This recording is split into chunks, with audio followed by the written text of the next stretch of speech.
안녕하세요. 미조용 포스터입니다. 오늘 이야기는 사연자분이 일본으로 여행 가서 겪은 일이라고 하는데요. 어떤 이야기인지 지금 바로 시청해 보겠습니다. 시청 전 멤버십 가입 한 번씩 부탁드립니다. 이야기 시작합니다. 저는 서울에 거주 중인 30대 여성입니다. 전해드리는 이야기는 몇 년 전 일본으로 여행을 가서 겪었던 일입니다. 그 이후로 일본 여행은 가지 않아 지금은 어떤지 모르겠지만 당시 제가 겪었던 일은 제 인생을 바꿔놓을 정도로 무서웠던 일이었고 저와 같은 일을 겪는 사람이 없기를 바라며 이야기를 전하게 되었습니다. 때는 몇 년 전 일본의 도쿄로 혼자 떠났을 때입니다. 제가 MBTI J형 인간이어서 한국에서 떠나기 전부터 일본에서 어떤 걸 할지 고민하고 계획표를 짜서 일본에 도착했는데요. 막상 일본에 도착하니 공항에서 숙소까지 가는 데만 2시간이 걸리더군요. 짐을 들고 혼자 숙소까지 오니 여름이어서 온몸은 땀으로 젖었고 짐을 놔두고 씻고 잠을 한숨 자고 있었는데요. 잠을 자고 있는데 방에서 부스럭부스럭 거리는 소리가 들리더군요. 저는 설마 귀신인가 아니면 내가 가위에 눌린 건가라는 생각을 하며 눈을 뜨지 못했는데 이상하게 발소리가 멀어졌다가 부스럭부스럭 거리는 소리가 들려왔고 이건 귀신이 아니라 사람인 것 같다는 생각을 했습니다. 그리고 눈을 떠보니 낮이어서 방 안은 불을 켜지 않아도 보였는데요. 저는 조심스럽게 침대에서 일어나 부스럭 소리가 나는 곳으로 걸어갔습니다. 그런데 그곳에는 남자 한 명이 수파 밑을 보고 있었습니다. 저는 이게 뭔가 싶기도 하고 무서워서 조용히 나갈까 했지만 제가 머무는 숙소고 나가다가 걸리는 것보다는 멀찍이 떨어져서 누구냐며 말하는 게 최선이겠다 싶었습니다. 그래서 저는 멀찍이 떨어져서 저기요 누구세요 라며 말했는데 남자는 아무렇지 않은 듯 고개를 제가 있는 쪽으로 돌리고는 한동안 아무런 말도 없이 빤히 저를 바라보기만 했습니다. 저는 처음 보는 남자가 그것도 한국말도 통하지 않는 낯선 남자가 제가 머무는 숙소에 들어왔다는 사실에 너무 놀라서 말도 안 나왔죠. 거기다 그 사람의 행색을 보니 보통 우리가 오타쿠라고 부르는 사람의 행색이어서 더욱 무서웠는데 그 사람과 저는 거리를 두고 한참을 대치하고 있다가 그 사람은 저를 보며 일본어로 무슨 이야기를 했습니다. 얼핏 들어보니 죄송하다는 이야기와 말을 더듬으며 무슨 이야기라는데 제 일본어 실력이 거기까지는 미치지 못해서 일본어를 잘못한다며 이야기했죠. 그러자 그 남자는 혼자 알아들었다는 듯 제스처를 취하더니 주머니에서 휴대폰을 꺼내 들었습니다. 그리고 무언가를 찾는 듯 보였는데요. 그 순간 손에 있는 제 휴대폰에서 메시지가 울렸습니다. 메시지를 보니 제가 머물고 있는 숙소의 주인이었고 앞에 있는 사람이 본인이라며 이야기했는데요. 저는 아무리 집주인이라도 입시를 한 상태인데 집에 들어오는 게 무슨 경우인가 싶더군요. 그리고 메시지를 통해 분명 입시한다고 이야기했는데 왜 제가 머무는 집으로 들어왔는지 물었는데요. 남자는 청소가 덜 된 것 같아서 CCTV로 현관문을 보다가 걱정이 되어서 보통 집만 놔두고 손님들이 나가서 나가신 줄 알고 들어왔는데 막상 들어와 보니 손님이 주무시고 있어서 빨리 청소만 하고 나갈 생각으로 조용히 청소 중이었다며 궤변을 늘어놓았습니다. 여기서 더 이야기를 하고 따지고 싶었지만 혹시나 저 사람이 나쁜 생각을 하면 큰일이 날 것 같아서 알겠다 이야기하고 나가달라며 이야기했는데요. 남자는 계속 고개 숙여 미안하다며 인사를 하며 뒷걸음으로 빠르게 집에서 나갔습니다. 저는 남자가 나가고 바로 문잠금 장치를 모두 했고 숨을 돌리며 친구에게 전화를 걸었는데요. 친구에게 방금까지 있었던 일들을 말해주니 친구는 저에게 그 방에서 나오는 게 좋지 않겠냐며 말했는데 막상 방을 나가 다른 숙소로 가려고 알아보니 성수기도 아닌데 주변에는 방이 없었고 방이 있는 곳은 말도 안 될 정도로 비싼 가격이었습니다.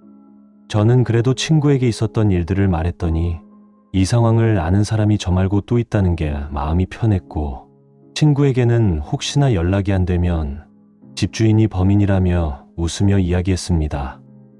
그리고 오후 늦게 저는 숙소에서 나와 일본 여행을 시작했는데요.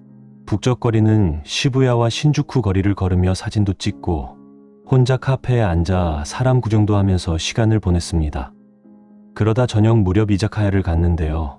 그곳에서 간단하게 음식을 먹고 있는데 옆에 혼자 온 일본 여성분이 앉았습니다.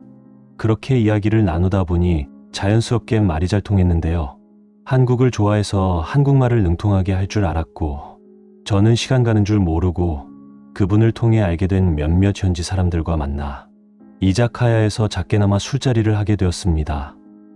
낯선 나라에서 현지인들과 어울린다는 게 재미있고 설레기도 해서 그날은 평소보다 술이 조금 과해진 것도 같습니다. 분위기가 너무 좋아서 시간 가는 줄 모르고 있다가 문득 시계를 보니 자정이 넘어서 막차가 이미 끊긴 뒤였습니다. 숙소까지는 대략 30분 정도 걸리면 될 거리라 택시를 탈까 하다가 이것도 경험이라며 혼자 숙소까지 걸어가기로 했습니다. 그때만 해도 아무렇지 않게 생각했죠. 일본은 치안이 좋다는 막연한 믿음이 있었거든요. 숙소로 향하는 길은 낮에 보던 활기찬 도쿄와는 전혀 달랐습니다. 대로를 벗어나 조금만 들어가도 조용한 골목이 이어졌는데 가로등 불빛은 희미하거나 거의 없어서 어두웠는데요. 드문드문 주택가 창문만 빛을 비추고 있었습니다. 한밤중 특유의 적막감이 서서히 압박처럼 다가왔습니다. 그리고 낮에도 많이 걸어서 그런가 발이 아파오기 시작해서 잠시 신발을 벗고 근처 벽에 기대어 쉬고 있었는데요. 순간 제 등 뒤에서 낮고 건조한 목소리가 들렸습니다. 失礼します. 순간 소름이 돋아 몸이 굳었습니다. 돌아보니 40대쯤 되어 보이는 일본 남성이 서 있었습니다. 셔츠 차림에 차분해 보이는 외모였지만 얼굴이 기묘하게 창백했고 눈빛은 어딘가 초점이 맞지 않는 듯 흔들리고 있었습니다. 그 남자는 저를 보더니 어눌한 한국어로 말을 걸었습니다. 한국 사람이 맞냐며 물어보았는데요. 저는 그냥 웃으며 네라고 대답하고 그 자리를 피하려고 발걸음을 옮기려 했습니다. 하지만 그 남자가 제 옆으로 바짝 다가와서는 따라붙기 시작했습니다.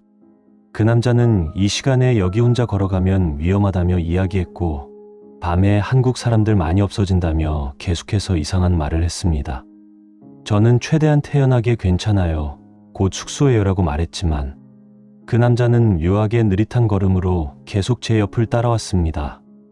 그의 발소리가 점점 제 귀에 크게 울렸고 갑자기 숨이 막히는 듯 답답해졌습니다. 몇 분쯤 걷다가 그는 문득 제 앞을 막아섰습니다. 그리고는 고개를 살짝 숙이며 휴대폰으로 무언가를 적더니 저에게 보여주었습니다. 그건 번역기에 적혀있는 단어였는데요. 휴대폰에는 혹시 뒤에서 따라오는 사람 봤어요? 라고 적혀있더군요. 저는 반사적으로 뒤를 돌아봤습니다. 하지만 어둡고 적막한 골목에는 아무도 없었습니다. 다시 그 남자를 바라보니 그는 입술만 씩 올라가며 웃고 있었습니다. 저는 본능적으로 위험하다고 느꼈습니다. 저는 실례합니다라고 짧게 중얼거리며 그 남자를 지나쳐 빠르게 걸었습니다. 발걸음을 최대한 자연스럽게 하려 했지만 속으로는 심장이 터질 듯 뛰고 있었죠. 그런데 몇 분 뒤 제 휴대폰에 메시지가 도착했습니다. 발신자는 다름 아닌 숙소 주인이었습니다. 손님, 지금 어디쯤 계세요? 라는 메시지였는데요. 밤늦은 시간에 제가 어디에 있는지 왜 물어보는지 이해가 안 가더군요. 저는 순간 핏기가 싹 가시는 기분이 들었습니다. 그런데 더 섬뜩한 건 방금 전까지 제 옆에서 이상한 말을 걸던 그 남자의 시야에서 사라지는 순간 메시지가 왔다는 겁니다. 당시에 제가 예민해서 그런가 생각을 하기도 했지만 낮에 있었던 일도 그렇고 불길한 생각이 스쳤습니다. 뭔가 일이 잘못되고 있다는 생각이 머릿속에 들었고 저는 대답을 하지 않고 계속 걸었습니다. 그런데 조금 전 제 앞을 가로막았던 남자가 갑자기 골목 어귀에서 다시 나타났습니다. 일본은 골목이 너무 어두워서 더욱 무서웠고 저는 숙소에 들어가는 것도 무섭다는 생각이 들어 본능적으로 뒤돌아 달리기 시작했습니다. 하지만 몇 걸음 뛰기도 전에 휴대폰이 또 울렸습니다. 손님 늦은 시간에 죄송합니다만 숙소에 제 노트를 놔두고 와서 그런데 지금 어디쯤이신가요? 라는 메시지가 오더군요. 저는 메시지에 답장을 하지 않고 결국 저는 근처 큰 길로 나가 가까스로 달리는 택시를 붙잡아 탔습니다. 택시 기사님이 놀라 물었지만 저는 일본어가 서툴러 그냥 호텔만 반복하며 다른 숙소로 데려다 달라고 했습니다. 택시 창문 밖으로 스쳐 지나가는 어두운 골목을 보는데 정말 어둡고 제가 어떻게 그 길을 혼자 걸었는지 모르겠더군요. 저는 다행히 숙소를 구해 하루를 보낼 수 있었고 다음 날이 되어 저는 캐리어를 찾기 위해 숙소로 가야 했는데요. 도저히 혼자서는 갈 용기가 나지 않았습니다. 그래서 혼자 고민을 하던 중 일본 여행 카페에 제 현재 상황을 적었고 그때 제 주변에서 여행 중이던 한국인 두 커플이 저를 도와주기 위해 와주셨습니다. 그리고 저는 커플들과 숙소로 찾아갔고 다행히 캐리어는 무사했고 저는 커플들에게 소정의 사례를 하고 공항으로 갔습니다. 그리고 무사히 한국으로 돌아와 집으로 들어갔는데요. 집에서 캐리어를 보는데 경악할 수밖에 없었습니다. 캐리어는 제가 일본에 오기 직전에 구매해서 비밀번호를 걸어두었는데 그것도 한 번밖에 쓰지 않았는데 비밀번호 도어락 부분이 심하게 훼손되어 있는 겁니다. 저는 분명히 집주인이 들어와서 이렇게 만들었다 생각했고 며칠 뒤 제가 예약했던 숙소를 다시 찾아보니 예약 사이트에서 숙소 정보가 통째로 삭제된 상태였습니다. 돌아와서 곰곰이 생각해보니 골목에서 만난 그 남자는 분명 숙소 주인과 같은 사람이었거나 최소한 한패였던 게 확실했습니다. 낮에는 청소 핑계를 대며 제 방에 들어왔고 밤에는 제 동선을 파악해 일부러 접근한 거죠. 만약 제가 그날 조금만 더 취해 있었거나 무심코 숙소 안으로 들어갔다면 아마 지금 이렇게 한국에서 무사히 이 이야기를 전하지 못했을지도 모릅니다. 저는 그 사건 이후로는 절대 혼자 해외 숙소를 잡지 않습니다. 혹시 이 영상을 보시는 분들 중 혼자 여행을 계획하신다면 반드시 숙소를 꼼꼼히 확인하고 특히 개인이 운영하는 숙소는 각별히 조심하시길 바랍니다. 저와 같은 일을 겪는 사람이 더는 없기를 진심으로 바랍니다. 오늘 이야기 어떠셨나요? 저에게도 이런 일이 생겼다면 저는 어떻게 했을지 상상도 하기 싫은 일인데요. 이야기를 시청한 여러분들은 어떻게 하실지 댓글로 남겨주시면 감사하겠습니다. 가시기 전 구독, 좋아요 한 번씩 부탁드리고요. 다음 이야기로 뵙겠습니다.